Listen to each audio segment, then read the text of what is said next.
I can't believe I'm here. Oh, yeah.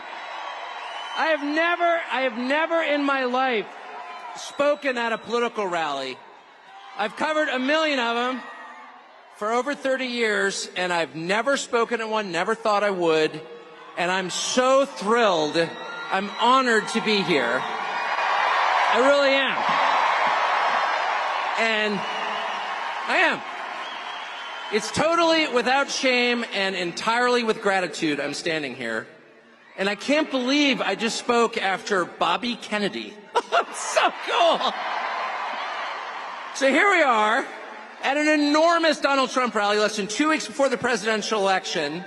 I'm following Bobby Kennedy Jr., and somewhere in a half-empty Union Hall in a cold state is Dick Cheney's creepy little daughter campaigning with Kamala Harris.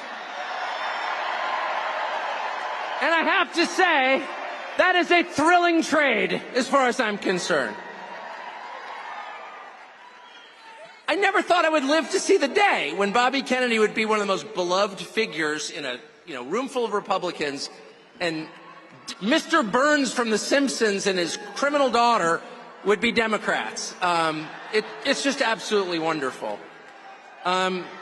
So here's my perspective. I think Donald Trump's going to win, which is amazing. And that's why I'm here. I'm not here because he's going to win. I'm here because I'm so thrilled by what I've watched over the past 9 years. This is the end of a redemption arc. I've really never seen anybody treated like Donald Trump was treated, ever. Anybody, ever. Attack him. I watched this all up close. Defame him. Indict him. Arrest him. Let him get shot in the face. And he's going to win anyway.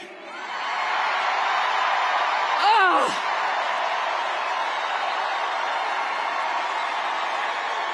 It is a triumph. It's a triumph. The phrase triumph of the human spirit has been turned into a cliche by the people who write movie posters, but it doesn't make it any less real. Donald Trump's victory will be a triumph of the human spirit. It will be a triumph of Americans over the machine that seeks to oppress them. It'll be a middle finger wagging in the face of the worst people in the English-speaking world who are our leaders. It will be a moral victory the size of which I never thought I would live to see. And it's essential. It is so important that that happens for a couple of reasons, and here's what they are. The first is to dissolve for all time, for the world to see, the primary lie about Donald Trump, which is that only freaks and misfits like him. That's a lie. And they've been telling that lie since the second he came down that escalator 9 years ago. If you like that, there's something wrong with you. You're the only person you know who likes that. You're a freak. Be ashamed. Do not talk about Donald Trump in public. Don't wear his dangerous little red hat. And if you're in the media, how dare you speak to him? And that was a lie from day one. It was a big lie. It was January 6th is an insurrection. What? It's the kind of lie that they tell relentlessly. They punish anyone who contradicts the lie because it is so preposterous it can only be upheld through force. And in the last 3 months, we have seen that lie dissolve like the Wicked Witch of the West under a bucket of water. Look around. Is this a room full of freaks and misfits? No, it's not.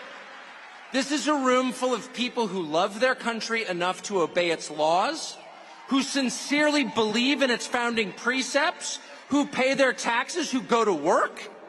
The ever-shrinking percentage of Americans who work a 40-hour week, who expect nothing from the system, and who have given their lives for the system, who are born in this country and plan to die here. And they're the most mistreated group in this nation, and they're also the biggest group in this nation. They're not some weird subculture of MAGA. They're America itself.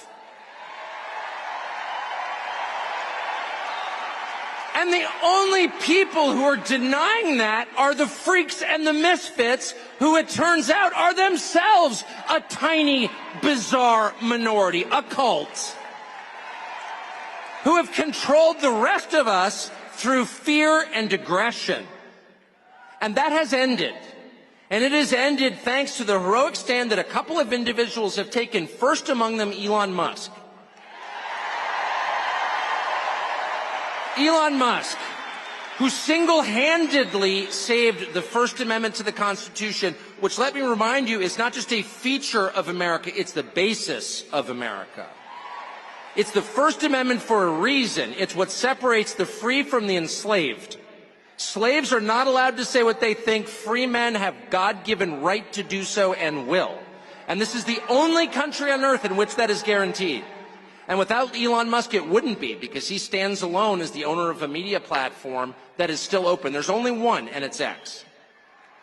It's foreign-born Elon Musk. And then for him to come out, and by the way, just for the record, I've taken not $1 from Elon Musk, okay? It's not a paid advertisement, it's just an observation. And this is heartfelt gratitude. And when you see the richest man on planet Earth stand up there in a T-shirt and start jumping around on stage, he's also one of the biggest federal contractors. People say, oh, he's got FU money. No, it's just the opposite.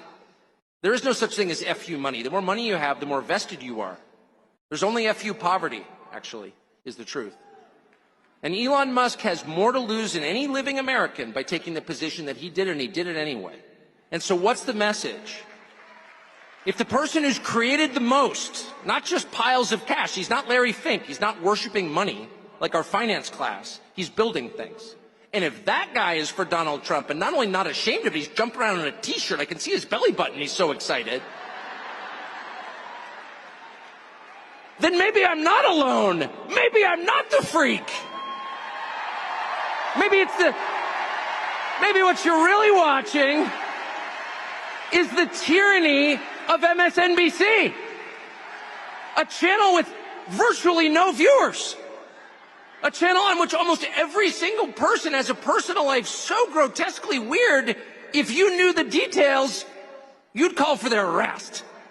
That's just true. And those people, the unhappiest people in this nation, are defining the terms of the conversation? I don't think so. How'd they get away with that? The same way they got away with calling January 6th an insurrection for 3 years, by repeating it and by attacking anyone who disagreed. But it's an illusion. It's the Wizard of Oz. And once you pull back the curtain, the only thing back there is Joe Scarborough, you're like, wait a second. Why am I taking orders from this guy? He's a freak. I'm a normal person. And that realization has settled on this country, on the whole country, and you feel it. People are not afraid anymore, at all. I've got a bunch of kids, I texted them, I'm going to go speak at a Trump rally. My kids, you go. I said, do you have a lot of friends who are voting for Carmela or whatever her name is? No, of course not. That's embarrassing. It has flipped.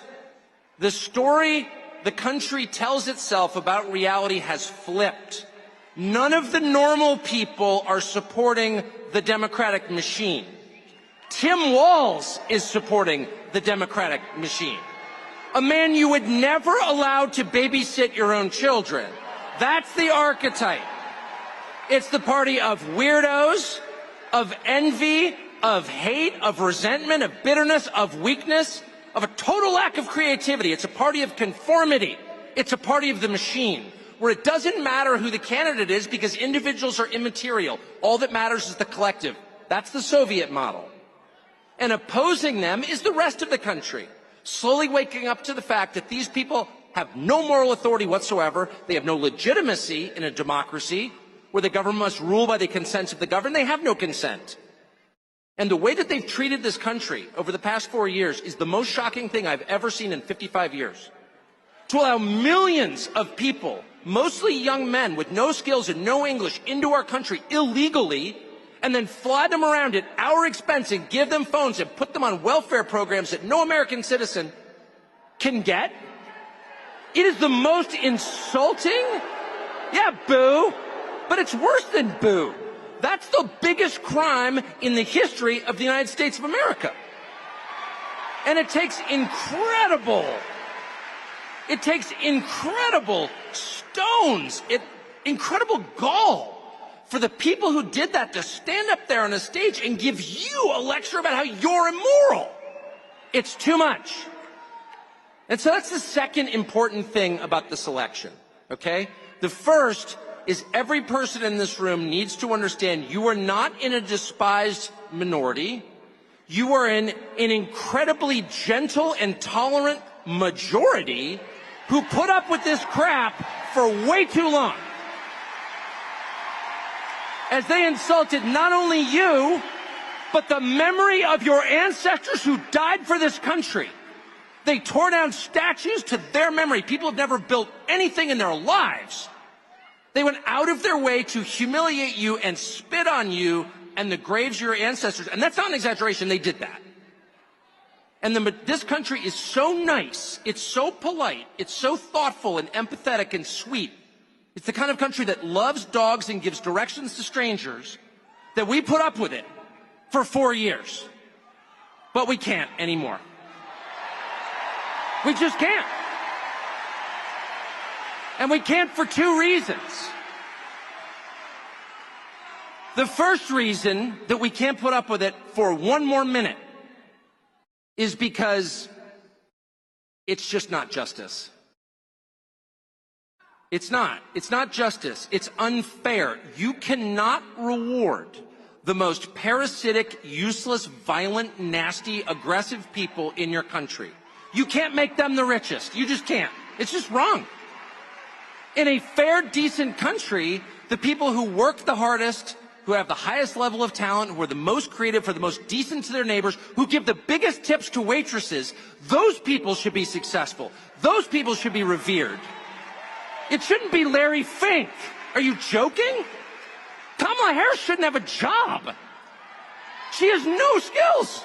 How did we wind up with a system where Kamala Harris, you couldn't change the tire on your truck, much less drive it? How did she wind up at the top of the pyramid? And then once she's there, she lectures you like you did something. It's too much. You can't allow that. It's an offense against the truth, against reality, and against justice itself. And the second reason you can't allow it is very familiar to anyone who has children, which is if you allow it, you will encourage more of it. If you allow people to get away with things that are completely over the top and outrageous, if you allow your 2-year-old to smear the contents of his diapers on the wall of your living room, and you do nothing about it, if you allow your 14-year-old to light a joint at the breakfast table, if you allow your hormone-addled 15-year-old daughter to slam the door of her bedroom and give you the finger, you're going to get more of it. And those kids are going to wind up in rehab.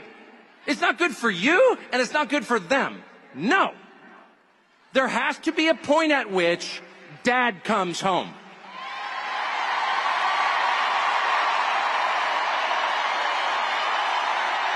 Yeah, that's right. Dad comes home. And he's pissed. Dad is pissed. He's not vengeful. He loves his children. Disobedient as they may be, he loves them. Because they're his children. They live in his house. But he's very disappointed in their behavior. And he's going to have to let them know. He's going to have to get to your room right now and think about what you did. And when dad gets home, you know what he says? You've been a bad girl. You've been a bad little girl, and you're getting a vigorous spanking right now. And no, it's not going to hurt me more than it hurts you. No, it's not. I'm not going to lie. This is going to hurt you a lot more than it hurts me. And you earned this. You're getting a vigorous spanking because you've been a bad girl. And it has to be this way. It has to be this way because it's true. And you're only going to get better when you take responsibility for what you did. That's not said in the spirit of hate. It's not said in the spirit of vengeance or bigotry. Far from it. It's said in the spirit of justice, which is the purest and best thing there is. And without it, things fall apart. The Democratic Party machine, and notice I'm not beating up on Kamala Harris, who's just a hapless victim who happened to be there in the right color, so they grabbed her. Tim Walz, they needed some, whatever Tim Walz is. They needed a weak man, because it is the party of weak men and unhappy women. One of which leads to the other, by the way.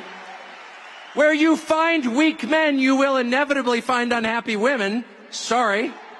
And they make them on purpose. They weaken the men to drive the women insane, to have the most consistent voting bloc ever in the history of politics.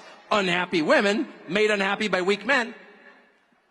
But it could be anybody. It could be anybody. Kamala Harris is just a stand-in. She's a cardboard cutout. She has a soul. God created her. I'm not attacking her humanity. But there's nothing there. It doesn't matter. If it wasn't Kamala Harris, it would be, I don't know, Pete Buttigieg or whatever. Who are these people? It doesn't matter.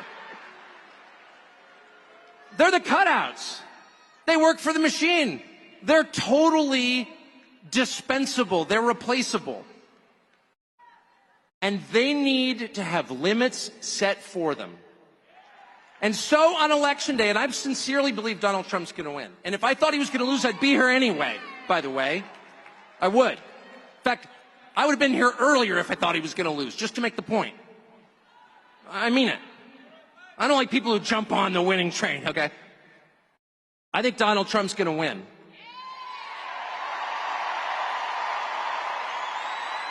And not only do I think Donald Trump's going to win, I think that the vibe shift has been so profound. I mean, the numbers suggest he's going to win. He's ahead in all 7 battleground states.